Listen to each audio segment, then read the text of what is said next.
آپ کو پتہ ہے کہ دوسرا سپارہ ہے، سورہ بقرہ پڑھ رہے ہیں، اس کو کنٹینیو کر رہے ہیں۔ بسم اللہ الرحمن الرحیم۔ تمہیں نصیحت کی جاتی ہے کہ ایسی حرکت ہرگز نہ کرنا اگر تم اللہ اور روز آخر پر ایمان لانے والے ہو، اور تمہارے لیے شائستہ اور پاکیزہ طریقہ یہی ہے کہ اس سے باز رہو۔ اللہ جانتا ہے تم نہیں جانتے۔ جو باپ چاہتے ہوں کہ ان کی اولاد پوری مدت رضاعت تک دودھ پیے تو مائیں اپنے بچوں کو کامل 2 سال دودھ پلائیں۔ اس صورت میں بچے کے باپ کو معروف طریقے سے انہیں کھانا کپڑا دینا ہوگا، مگر کسی پر اس کی وسعت سے بڑھ کر بار نہ ڈالنا چاہیے۔ نہ تو ماں کو اس وجہ سے تکلیف میں ڈالا جائے کہ بچہ اس کا ہے، نہ باپ ہی کو کہ اس وجہ سے کہ تنگ کیا جائے کہ بچہ اس کا ہے۔ دودھ پلانے والی کا یہ حق جیسا کہ بچے کے باپ پر ہے ویسا ہی اس کے وارث پر بھی ہے۔ لیکن اگر فریقین باہمی رضامندی اور مشورے سے دودھ چھڑانا چاہیں تو ایسا کرنے میں کوئی مذائقہ نہیں۔ اور اگر تمہارا خیال اپنی اولاد کو کسی غیر عورت سے دودھ پلوانے کا ہو تو اس میں بھی کوئی حرج نہیں، بشرطے کہ اس کا جو کچھ معاوضہ طے کر دو وہ معروف ہے طریقے پر ادا کرو۔ اللہ سے ڈرو اور جان رکھو کہ جو کچھ تم کرتے ہو سب اللہ کی نظر میں ہے۔ تم میں سے جو لوگ مر جائیں ان کے پیچھے اگر ان کی بیویاں زندہ ہوں تو وہ اپنے آپ کو 4 مہینے 10 دن روکے رکھیں، اور پھر جب ان کی عدت پوری ہو جائے تو انہیں اختیار ہے کہ اپنی ذات کے معروف طریقے سے جو چاہیں کریں۔ یہ دیکھیں اللہ تعالیٰ نے تو ہمیں کھول کھول کے بتا دی کہ دیکھیں جو لوگ مر جائیں، جو بیوہ خاتون ہوتی ہیں، بعض لوگوں کو مخالطہ ہوتا ہے کہ 3 مہینے کرنی ہے، 4 مہینے کرنی ہے، تو یاد رکھیں کہ اگر کوئی عورت ویڈو ہو جائے، بیوہ ہو جائے، تو اس کی عدت جو ہے وہ 4 مہینے 10 دن ہے۔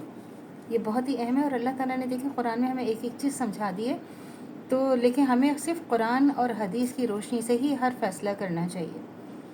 اور یہ ہے کہ اگر کسی عورت کو اس کے شوہر نے طلاق دے دی ہو اور زمان عدت کے اندر ان سے رجوع نہ کیا ہو تو پھر عدت گزر جانے کے بعد وہ دونوں آپس میں نکاح کرنے پر راضی ہوں تو عورت کے رشتہ داروں کو اس میں مانع نہیں ہونا چاہیے۔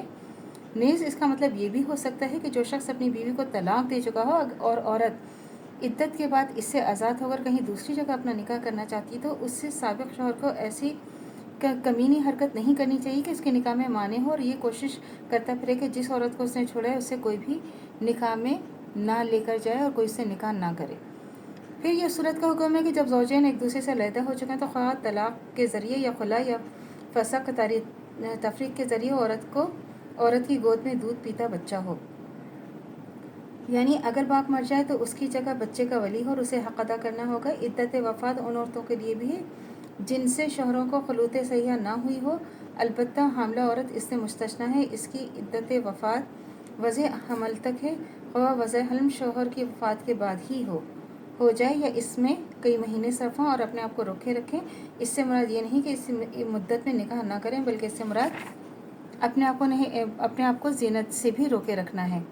یہ دیکھیں نا کہ اگر جو ہے اللہ تعالیٰ نے کہا، یہ کتنا صاف صاف ہر چیز بتا دی کہ اگر کوئی عورت اگر پریگننٹ ہے یا حمل سے ہے تو اس کا چاہے وہ سیکنڈ ڈے ہی اس کا بچہ ہو جائے تو اس کے اوپر پھر عدت اس کی ختم ہو جاتی ہے۔ یہ چیز ذہن میں رکھنا اور یاد رکھنا بہت ضروری ہے کہ بعض لوگ کہتے ہیں نہیں پوری تو زبردستی، جب اللہ تعالیٰ نے آسانی دی ہے، جب اللہ کا حکم ہے تو اس کو ہم نے اسی پہ عمل کرنا ہے، لوگوں کی باتوں میں اور وہمات میں اور اس میں نہیں آنا۔ جو بھی فیصلہ کرنا ہے وہ قرآن اور حدیث کی روشنی میں کرنا ہے۔ تو اللہ سے دعا کرنی چاہیے جو ہمارے مانے مرتے دم تک قائم و دائم رہے، خاتمہ بالخیر مان پر ہو۔ اجازت دیجیے، اللہ حافظ۔ میرے چینل کو لائک کیجیے، شیئر کیجیے، سبسکرائب کیجیے، شکریہ۔